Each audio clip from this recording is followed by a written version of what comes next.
It's crazy to look at this previous Labor Day long weekend box office results and eventually come to the conclusion, especially after the disastrous 2023 that Disney had, and come away with the conclusion that of the top 5 grossing films of the year, Disney's gonna have at least 3 of them. Like right now they have the top 1 and 2, right? Like Inside Out 2 just became the highest grossing animated film of all time.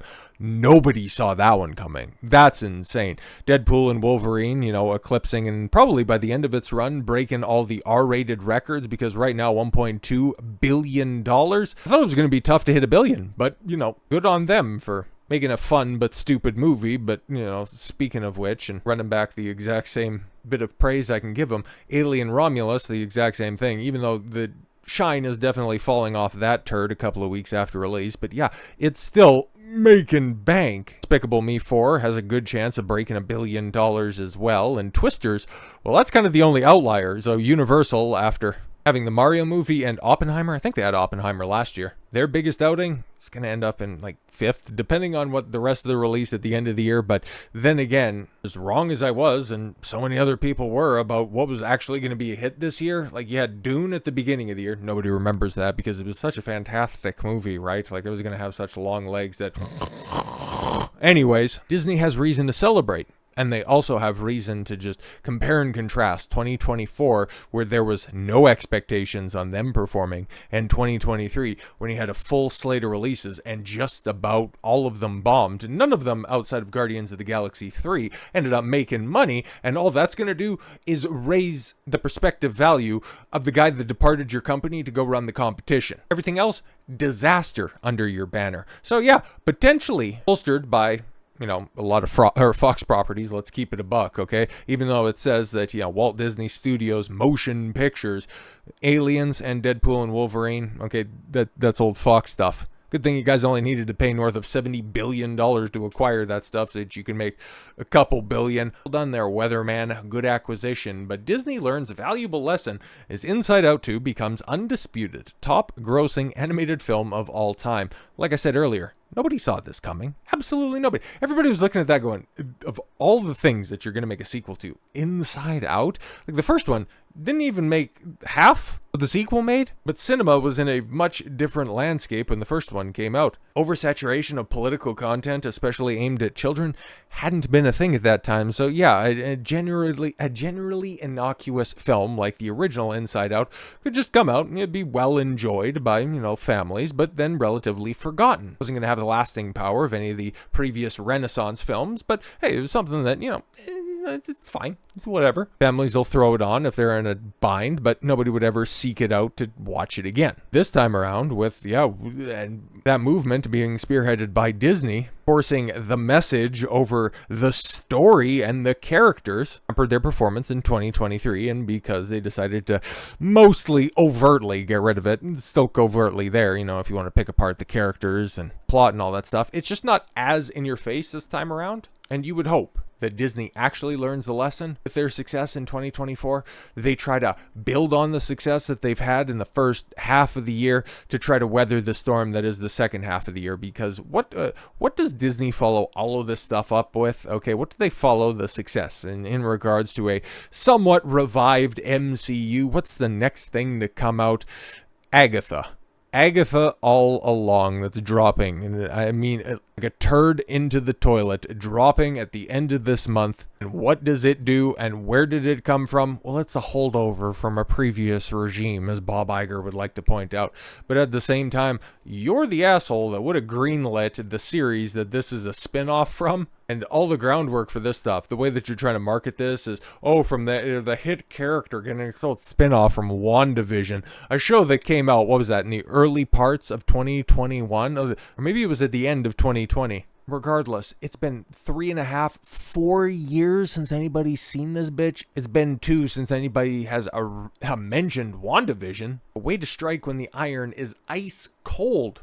And way to run back a story and characters and plot lines and messages that everybody got tired of back in 2022 into 2023 by getting rid of all of this overt politicization you ended up reaping the benefits of this year. But Agatha All Along featurette introduces the witches. Catherine Hahn teases her MCU future. Yeah, it's going to be a one and done, okay? Because made a stupid song, people thought it was catchy back in the cut, and that's going to be the end of you, because this is going to be yet another in a long list of Disney Plus streaming shows that are a one and done. I don't think there's going to be a season 2 of Agatha All Along, all longer. Don't think it's going to be as poorly viewed as Ms. Marvel, but it might be. It might be. There's been a big enough gap for all of those people that were perpetually kept on the MCU hamster wheel of content, where you just bounce between Disney proper, Star Wars, and Marvel. Like the Acolyte ending, well, that was a couple of weeks ago. Marvel hasn't had a show drop since January. Do you remember which one that was? Yeah, neither do I. And movies, what?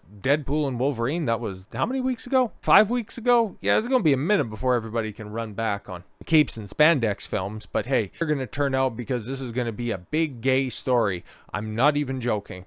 Agatha All Along actor Joe Locke reiterates his character is gay. Yeah, it's Wiccan, okay? Without getting into too many spoilers, that's one of Wanda's actual kids. But Dawn, her kids were mental manifestations. Okay, they exist in other multiverse scenarios, but her children canonically in the 616 universe, they don't exist. They just happened when Wanda enslaved the entire community of West Point against their will. And you did that all because you were so mad because your vibrator broke. You kept everybody in a mental prison, and then they bargained with you, if you won't let us go, just at least let us die. So glad Kitty from that 70s show got to deliver that line. Deborah Jo Rupp has been hard up for work for a while. Yes, circling back around to this gay character, he is, at least in the comic books. Does that make it any better?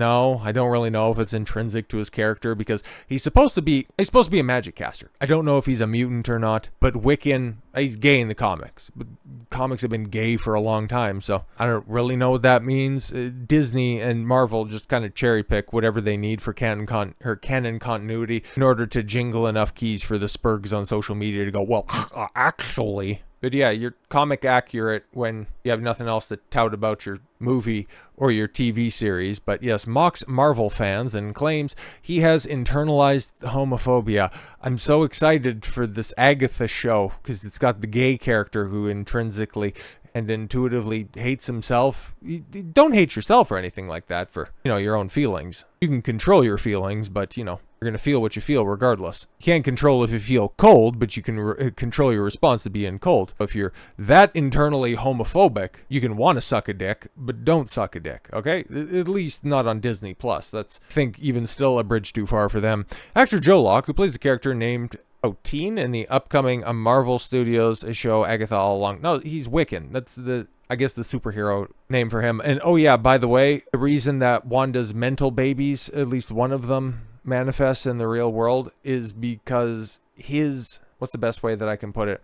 His vision, not the guy who got the Mind Stone scooped out of his old Domaru. His memory took over a weak, dying kid.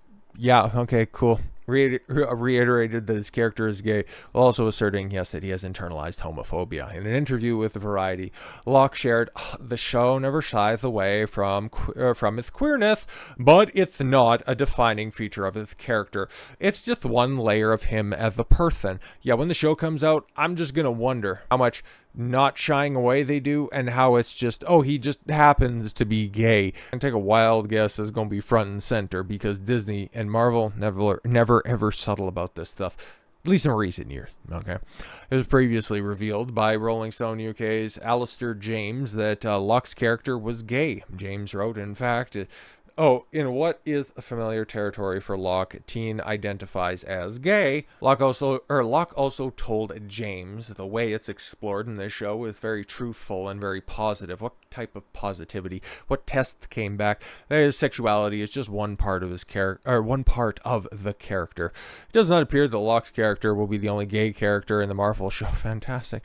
Showrunner Jack Schaefer. Oh, Jesus Christ, you're doomed. That's the idiot who didn't know who Mephisto was. Shared when you're writing a story about magic in Marvel, don't know who One of the biggest subversive villains in the entire canon is. That's great. Shared with Variety, this isn't stepping into any Marvel Project Joe, a young queer icon that he is. It's not going to be front and center about his character. And what's the way that the showrunner leads? Yeah, he's a queer icon.